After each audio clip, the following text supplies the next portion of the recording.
আসসালামু আলাইকুম প্রিয় এসএসসি এবং এইচএসসি পরীক্ষার্থীবৃন্দ, আশা করি তোমরা অনেক ভালো আছো। কলেজিয়েট বেসিক ইংলিশ চ্যানেলের পক্ষ থেকে তোমাদের সবাইকে স্বাগত জানাচ্ছি। আজ আমি তোমাদের ইংলিশ সেকেন্ড পার্টের অত্যন্ত গুরুত্বপূর্ণ একটি বিষয় চেঞ্জিং সেন্টেন্সেস অথবা ট্রান্সফরমেশন অফ সেন্টেন্সেস নিয়ে আলোচনা করব। এসএসসি পরীক্ষায় এ বিষয়ে 10 নম্বর এবং এইচএসসি পরীক্ষায় এ বিষয়ে 5 নম্বর রয়েছে। তো যেভাবে প্রশ্নটি হয়, চেঞ্জ দ্য সেন্টেন্সেস, সেন্টেন্সগুলো পরিবর্তন করো according to the directions, direction অনুসারে বা নির্দেশনা অনুসারে। কি নির্দেশনা? দেখো, ইন্টারোগেটিভ, তারপরে পেসিভ, তারপরে কম্পাউন্ড, অর্থাৎ এই সেন্টেন্সটি কম্পাউন্ড করতে হবে, এই সেন্টেন্সটি ইন্টারোগেটিভ করতে হবে, এই সেন্টেন্সটি পেসিভ করতে হবে। এই যে নির্দেশনা দেওয়া আছে, এই নির্দেশনা অনুসারে তোমাকে পরিবর্তন করতে হবে। ঠিক এভাবে প্রশ্নটি আসবে। এসএসসি পরীক্ষায় আসবে 10টি প্রশ্ন, এইচএসসি পরীক্ষায় আসবে 5টি প্রশ্ন। আর প্রশ্নগুলোর উত্তর তোমরা এভাবে লিখবে। Answer to the question number 6, যেহেতু এসএসসি এবং এইচএসসি উভয় পরীক্ষায় 6 নম্বর প্রশ্ন এটি আসে, তাই তোমরা লিখবে answer to the question number 6। তো ঠিক এভাবে নিচে নিচে উত্তর লিখে যাবে। এসএসসি পরীক্ষাতে 10টি প্রশ্ন আসাতে তারা 10টি প্রশ্নের উত্তর লিখবে। এইচএসসি পরীক্ষায় 5টি প্রশ্ন আসাতে তারা 5টি প্রশ্নের উত্তর লিখবে। প্রশ্নে যদি A B C D E এভাবে না থেকে যদি 1 2 3 4 5 6 7 8 9 10 এরকম করে থাকে, তাহলে তোমরা সেইভাবেই উত্তর লিখবে। অর্থাৎ প্রশ্ন যেভাবে হবে উত্তরও ঠিক সেভাবে লিখবে।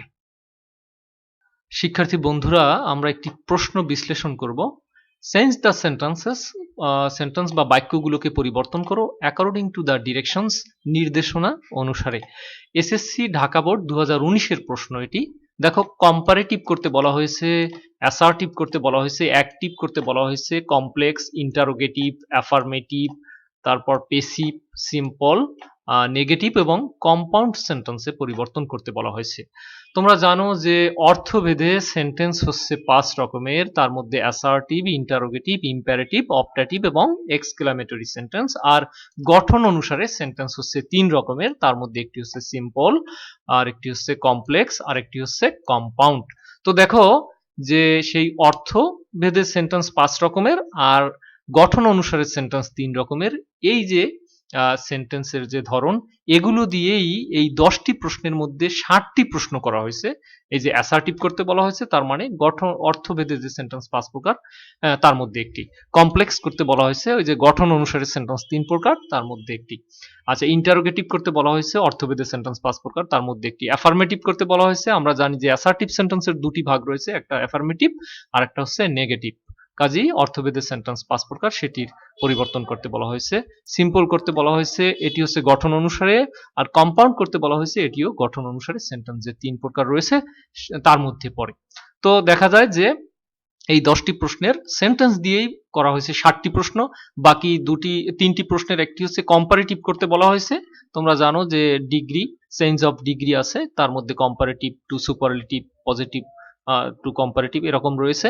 আর অ্যাক্টিভ এবং পেসিভ ভয়েস রয়েছে। দেখো, এই সেন্টেন্সটি হচ্ছে পেসিভ ভয়েসে আছে, এটিকে অ্যাক্টিভ করতে বলা হয়েছে। এই সেন্টেন্সটি অ্যাক্টিভ ভয়েসে আছে, এটিকে পেসিভ করতে বলা হয়েছে। তার মানে অ্যাক্টিভ টু পেসিভ বা পেসিভ টু অ্যাক্টিভ, এরকম নির্দেশনা দেয়া আছে। ট্রান্সফরমেশন অফ সেন্টেন্সে তাই পূর্ণ প্রস্তুতির জন্য অর্থভেদে যে সেন্টেন্স 5 রকমের এবং গঠন অনুসারে যে সেন্টেন্স 3 রকমের রয়েছে, সেগুলো আমাদেরকে ভালোভাবে জানতে হবে। তো এবং তোমরা জানো যে এসএসসির ক্ষেত্রে গ্রামাটিক্যাল যে আইটেমস গুলো থাকে, প্রত্যেকটিতে কিন্তু 5 মার্কস করে থাকে, কিন্তু এই বিষয়ে কিন্তু ব্যতিক্রমভাবে 10 মার্কস রয়েছে। এ থেকেও বোঝা যায় যে চ্যাপ্টারটি একটু বড়, এবং এটার জন্য আমি একসাথে ভিডিও তৈরি না করে পার্ট 1, পার্ট 2, পার্ট 3 এভাবে যদি ভিডিও তৈরি করি, তাহলে তোমাদেরকেও বুঝতে সহজ হবে এবং আয়ত্ত করাও অনেকটা সহজ হবে। তাই আমি ওভাবেই ভিডিও তৈরি করব, পার্ট 1, পার্ট 2, পার্ট 3। তো তোমরা যদি সবগুলো ভিডিও দেখো এবং ভালোভাবে আয়ত্ত করো, আশা করি তোমরা 10-এর মধ্যে নিশ্চিত 10 পাবে ইনশাল্লাহ। তো প্রথমেই আমরা সেন্টেন্স নিয়ে আলোচনা করব, এবং সেই সেন্টেন্সের মধ্যে প্রথমেই সিম্পল, কমপ্লেক্স এবং কম্পাউন্ড সেন্টেন্স এর গঠন কি রকমের, এগুলো একটি থেকে আরেকটিতে কিভাবে রূপান্তর করতে হয়, সেগুলো নিয়ে আলোচনা করব। তারপরে আমরা আলোচনা করব অর্থভেদে যে 5 রকমের সেন্টেন্স রয়েছে, অ্যাসার্টিভ, ইন্টারোগেটিভ, ইম্পারেটিভ, এগুলো নিয়েই। তারপরে কম্পারেটিভ ডিগ্রি থেকে পজিটিভ, পজিটিভ থেকে কম্পারেটিভ নিয়ে আলোচনা করব, অ্যাক্টিভ থেকে প্যাসিভ, প্যাসিভ থেকে অ্যাক্টিভ নিয়ে আলোচনা করব ধারাবাহিকভাবে।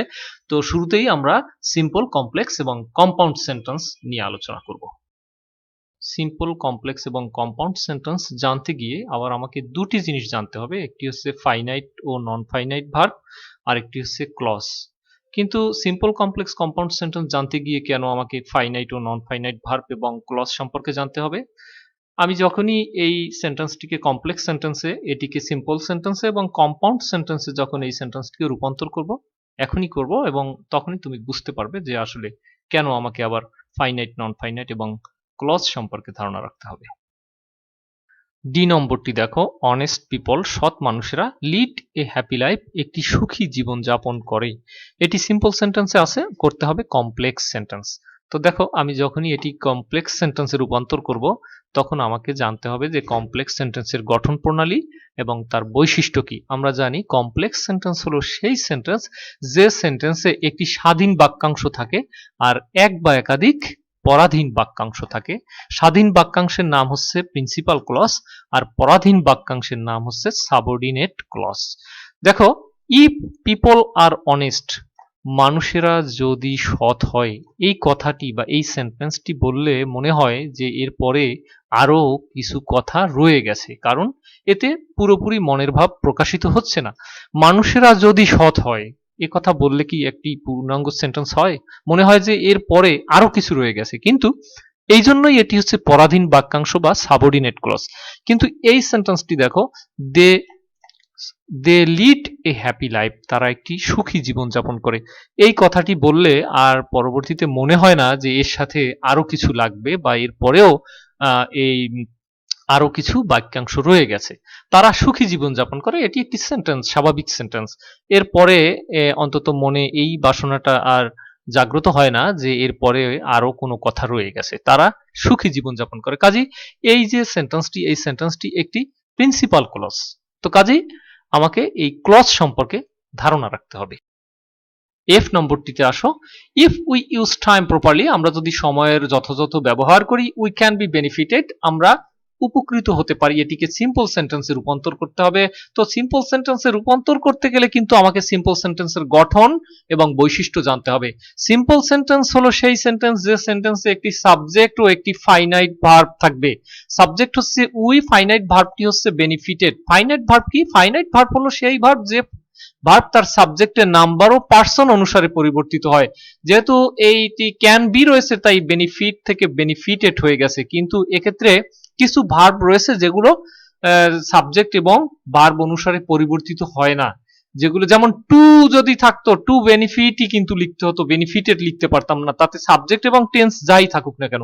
এটি হচ্ছে আবার নন ফাইনাইট ভার্ব।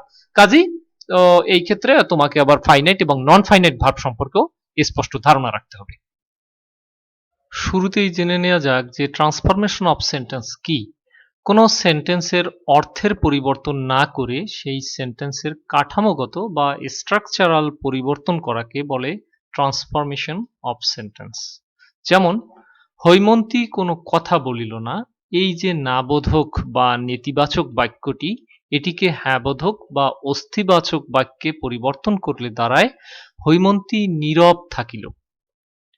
অর্থাৎ বাক্যটির কাঠামোগত পরিবর্তন হয়েছে ঠিকই, কিন্তু অর্থের কোনো পরিবর্তন হয়নি। একেই বলে বাক্য পরিবর্তন বা ট্রান্সফরমেশন অফ সেন্টেন্স। দেখো, হৈমন্তী কোনো কথা বলিল না, এই সেন্টেন্সটি বা এই বাক্যটি আমি অর্থের কোনো পরিবর্তন না করে কাঠামোগত পরিবর্তন করতে পারি, হৈমন্তী নীরব থাকিল, একই কথা। তাহলে এই যে পরিবর্তন, এই পরিবর্তনটাই হলো আসলে ট্রান্সফরমেশন অফ সেন্টেন্স। এই ট্রান্সফরমেশন অফ সেন্টেন্সে আমরা এই কাজটিই করি, অর্থাৎ অর্থের কোনো পরিবর্তন করি না, শুধুমাত্র তার কাঠামোগত পরিবর্তন করি। কিন্তু কেন এটা করতে হবে? কেন? আসলে এটা করার কারণ হলো যে নতুন সেন্টেন্স তৈরি হয়। আর একটি বিষয় হলো, এটা করার আরেকটি কারণ হলো যে ভাষার বৈচিত্র্য আসে, আর মনের ভাব প্রকাশের যোগ্যতা বাড়ে, আর একটি হচ্ছে যে ভাষা উন্নত হয়। এইসব কারণে আসলে এই ট্রান্সফরমেশন অফ সেন্টেন্স এর কাজটা আমরা করে থাকি। একটু আগেই বলেছিলাম যে সিম্পল, কমপ্লেক্স এবং কম্পাউন্ড সেন্টেন্স জানতে গেলে আমাকে অবশ্যই ক্লজ সম্পর্কেও স্পষ্ট ধারণা রাখতে হবে, কারণ সিম্পল, কমপ্লেক্স এবং কম্পাউন্ড সেন্টেন্স এই ক্লজ থেকেই তৈরি। সিন্স শি ইজ ইল, যেহেতু সে হয় অসুস্থ, she can not go to school, তাই সে স্কুলে যেতে পারে না। এই যে একটি সেন্টেন্স, এই সেন্টেন্সের রয়েছে দেখো দুটি অংশ। একটি হচ্ছে সিন্স শি ইজ ইল, যেহেতু সে অসুস্থ, আর একটি অংশ হচ্ছে she can not go to school, সে স্কুলে যেতে পারে না। এই যে দুটি অংশ, এই দুটি অংশের এই দুটি হলো clause. Since she is ill এটি হচ্ছে একটি ক্লজ, আর she can not go to school এটি হচ্ছে একটি ক্লজ। কারণ এই যে অংশটি, সেন্টেন্সের অংশটি, এই যে ক্লজটি, সেন্টেন্স অংশ বা ক্লজ, ইংরেজিতে বলে ক্লজ আর বাংলায় বলে বাক্যাংশ বা সেন্টেন্সের অংশ। দেখো ক্লজ হতে হলে সেই ক্লজের একটি সাবজেক্ট এবং একটি ভার্ব থাকতে হবে। দেখো এই যে ক্লজটি, এই ক্লজটির সাবজেক্ট হচ্ছে শি, ভার্ব হচ্ছে ইজ। এই যে ক্লজটি, এই ক্লজটির সাবজেক্ট হচ্ছে শি, ভার্ব হচ্ছে গো।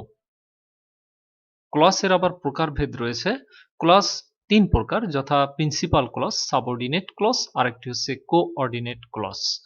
প্রিন্সিপাল ক্লজ বা প্রধান বাক্যাংশ, যা নিজেই স্বাধীনভাবে অর্থ প্রকাশ করতে পারে। সাবঅর্ডিনেট ক্লজ বা অপ্রধান বা অধীন বাক্যাংশ, যা অন্য ক্লজের উপর নির্ভরশীল, অর্থাৎ সে স্বাধীনভাবে অর্থ প্রকাশ করতে পারে না, অন্য ক্লজের উপর তাকে নির্ভর করতে হয়। আর কোঅর্ডিনেট ক্লজ বা সংযোগমূলক বাক্যাংশ, যার দুটি ক্লজই সমজাতীয়। প্রিন্সিপাল এবং সাবঅর্ডিনেট ক্লজ, যে ক্লজ স্বাধীনভাবে অর্থ প্রকাশ করতে পারে তাকে প্রিন্সিপাল ক্লজ বা প্রধান বাক্যাংশ বলে। পক্ষান্তরে যে ক্লজ স্বাধীনভাবে অর্থ প্রকাশ করতে পারে না তাকে সাবঅর্ডিনেট ক্লজ বা অধীন বাক্যাংশ বলে। উদাহরণ হিসেবে বলা যায় যে আই নো দ্য বয়, আমি বালকটিকে চিনি।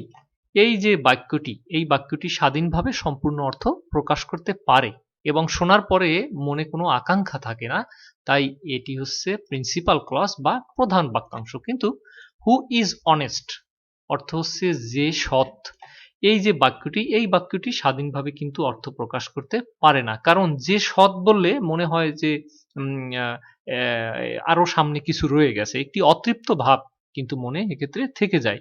এর পূর্বে বা পরে আরো কিছু না বললে মনের ভাব পুরোপুরি প্রকাশিত হয় না।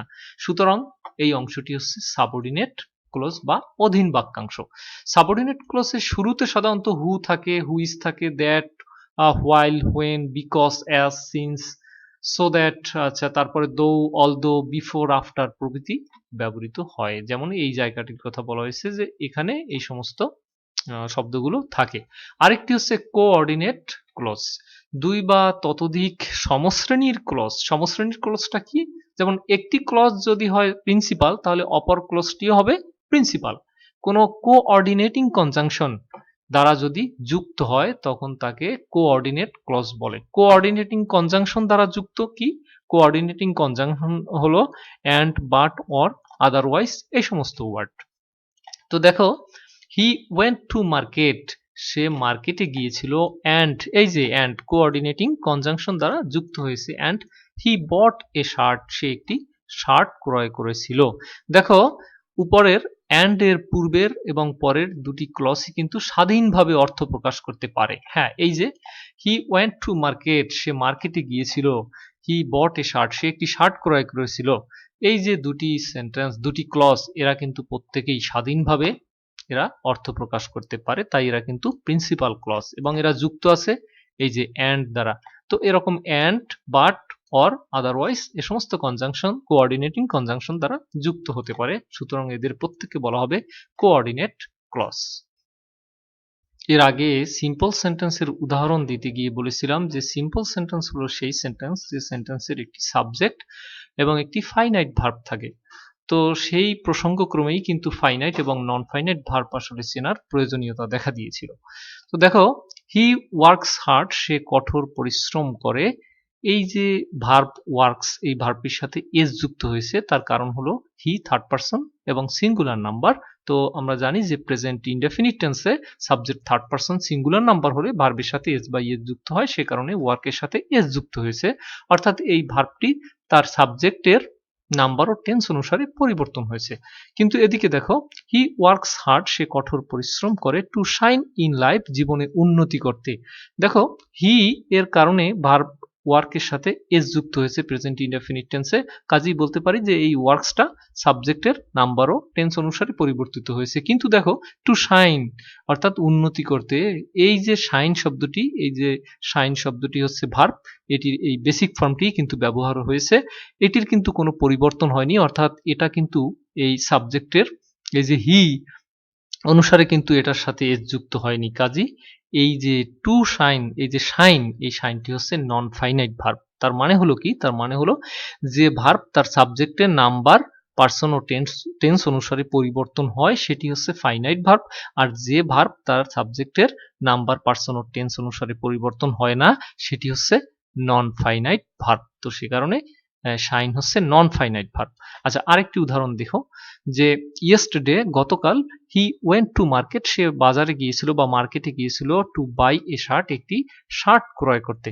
দেখো ইয়েস্টারডে রয়েছে, তো আমরা জানি যে অতীত নির্দেশক কিছু শব্দ রয়েছে, যেমন yesterday, ago, once, last, last night, before ইত্যাদি। তো এই যে অতীত নির্দেশক শব্দগুলো, এগুলো যদি কোনো সেন্টেন্সে থাকে তাহলে ভার্বের পাস্ট ইনডেফিনিট টেন্স হয়। সে কারণেই দেখো গো এর পাস্ট টেন্স হয়েছে ওয়েন্ট, এই যে ওয়েন্ট।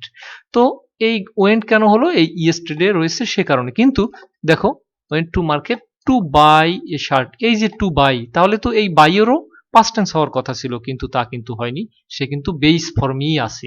এই যে এই সেটা থাকার কারণ হচ্ছে তার পূর্বে টু রয়েছে। আমরা জানি যে কোনো ইনফিনিটিভ টু থাকলে তারপরে ভার্বের বেস ফর্ম হয়। যাই হোক, সেটা যে কারণেই হোক না কেন, কিন্তু এটা বলা যায় যে সে ভার্বের বেস ফর্মে আছে।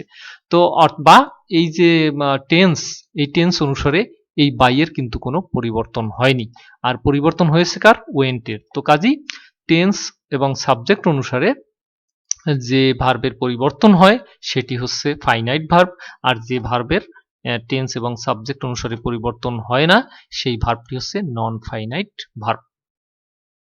শিক্ষার্থী বন্ধুরা, এই ভিডিওটি মূলত ট্রান্সফরমেশন অফ সেন্টেন্স বা চেঞ্জিং সেন্টেন্স সম্পর্কে তোমাদেরকে ধারণা দেওয়ার জন্য তৈরি করা হয়েছে। এর পরবর্তী ভিডিওগুলোতে তোমরা কিভাবে পরিবর্তন করতে হয় নিয়ম অনুযায়ী সেগুলো ধাপে ধাপে দেখতে পাবে, পার্ট 1, পার্ট 2, পার্ট 3, 4 এরকম করে। তো সেগুলো লিংক আমি ডেসক্রিপশন বক্সে দিয়ে দিয়েছি এই ভিডিওর, তো সেখান থেকে তোমরা সেই ভিডিওগুলো দেখে নিতে পারবে। আর আজকে এ পর্যন্তই, সেই ভিডিওগুলো দেখার আমন্ত্রণ রইল।